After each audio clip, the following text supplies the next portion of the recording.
Guys, nandito tayo ulit sa ICC International Criminal Court. Last day ng confirmation of charges kay President Duterte. Tingnan natin guys yung mga kaganapan ngayong araw. It's been a long time, hindi tayo nakapasyal.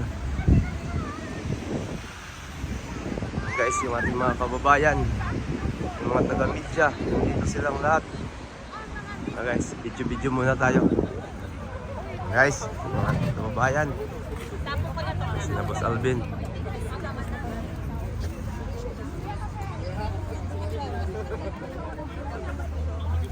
Busing, ayun lang nakapasyal. Ang balita. Video muna tayo dito.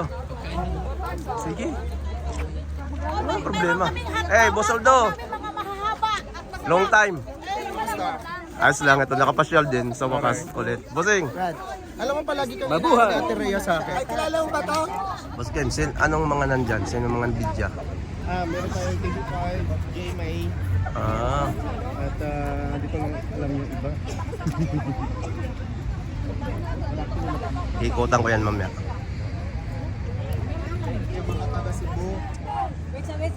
Kayo ang Duterte, sila ang Bring. Oh, sige. Okay, alin mo na rin lang. Kami here. Kamu dia bring. Sasama kami. Hoy, sama kayo kung gusto ninyo. Kayo po ang Duterte. Duterte, dito pa ang bring him home. Okay. Alagang, ayun ni Kenneth. 3, 2, 1. Duterte! Duterte! Duterte! Duterte! Duterte!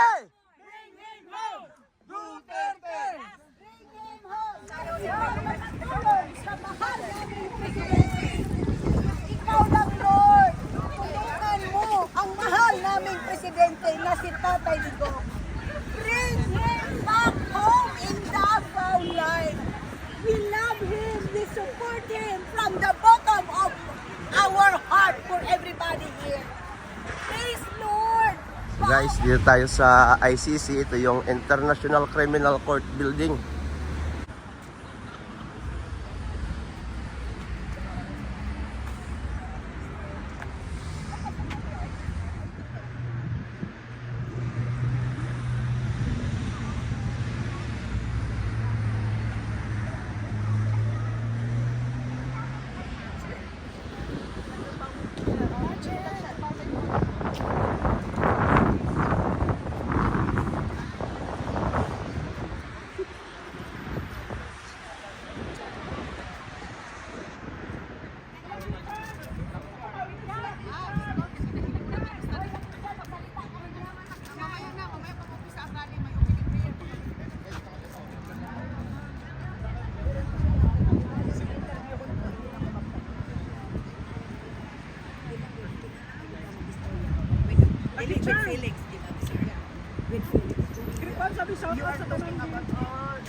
Ate pa.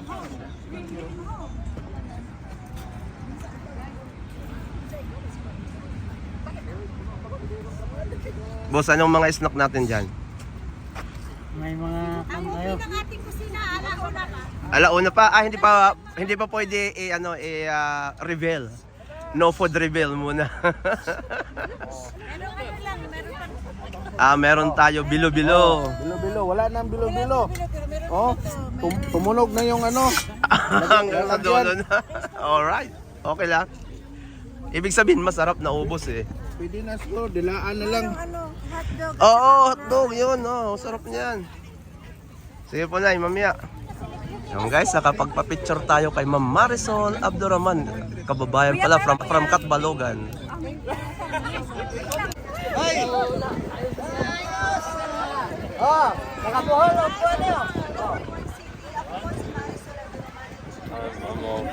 Okay, Simon, like we didn't know that you were just like Guys, nandito na Senator Nisal Panilio.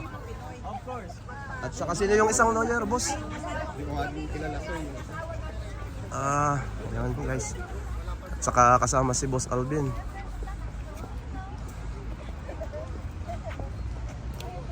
Guys, kain muna. Nandito na sila guys. Kain muna sila, sir. Break time Mamaya ngayon. sila mag-picture. Break time muna. Break time. Pupunta mo din sila. Attorney, good afternoon. Mamas kami.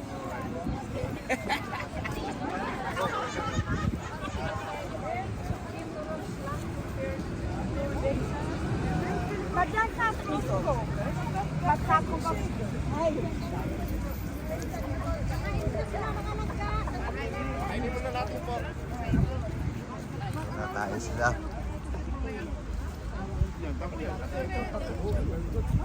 Kainin muna kayo, sir. Wow. Kaya pala ang balik ng asang minsan, no? Sarap pagkain. Hello. Nice to meet you again. Lupas na kamay.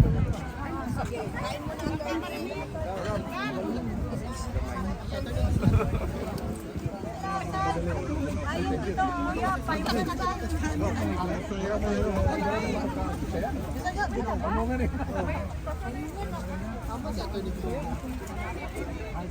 Pahiram ng bayong rin. Lalamig sa attorney.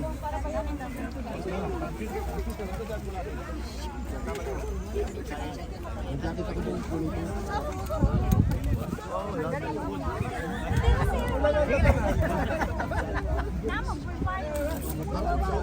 Ang gwapo man to. Ayan ako po yung... Pero kanila mo.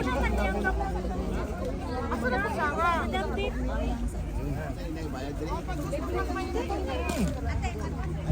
Attorney Chap. Debot. Sarap. Sa malamig na manon. Attorney Bata. Paborito ni Tatay Digaw.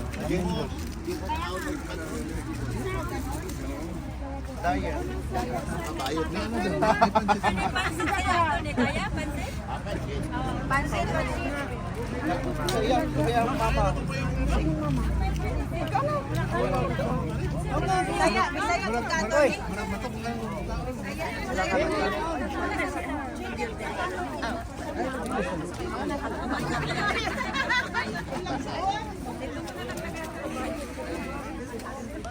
Bayot ang chicken daw. Ano yan? Soup yan. Soup po?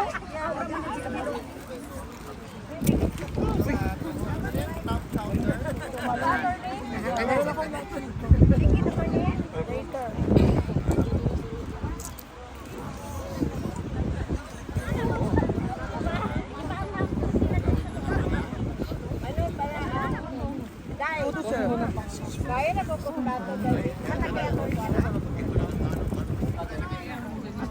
Guys, yung ating lunch for today.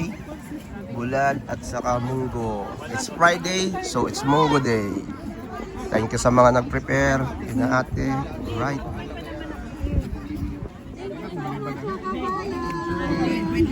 Guys, pipila pa tayo. Kukuha tayo ng foods. Kapagin mo ng banana cake mo ate. Ang banana cake.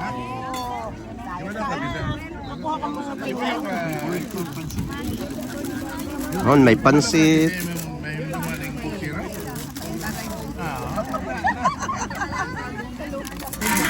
Oops.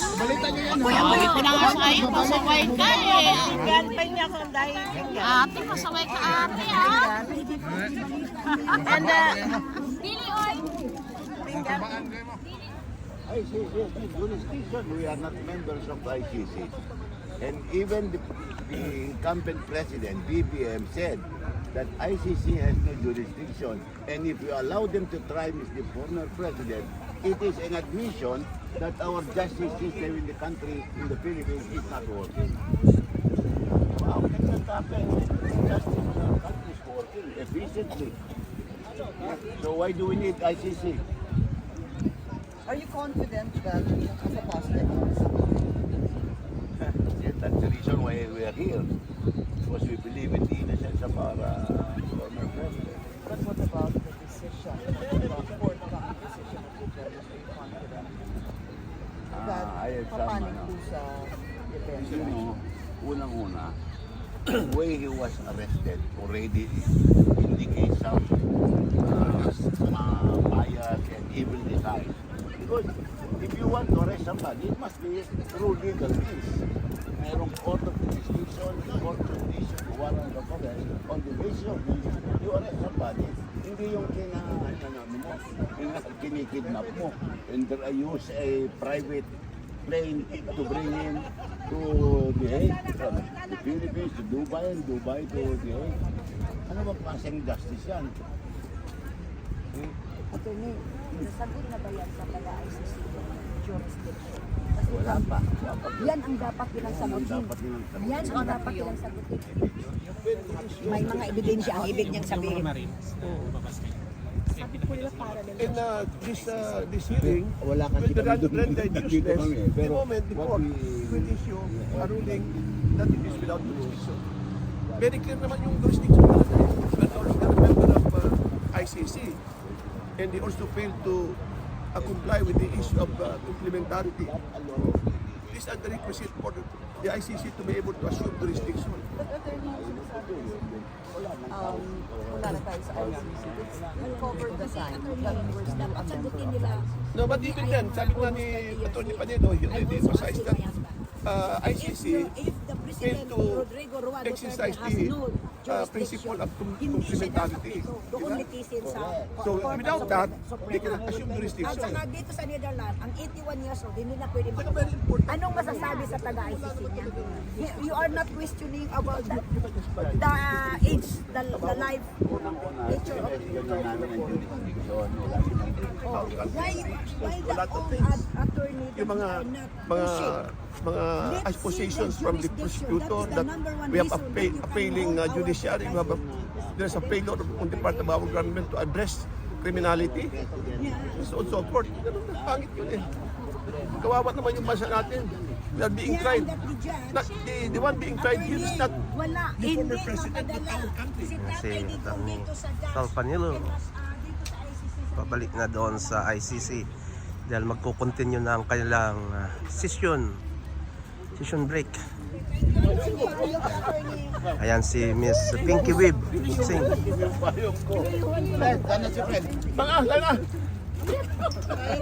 Kaya pala nawala yung payong ko.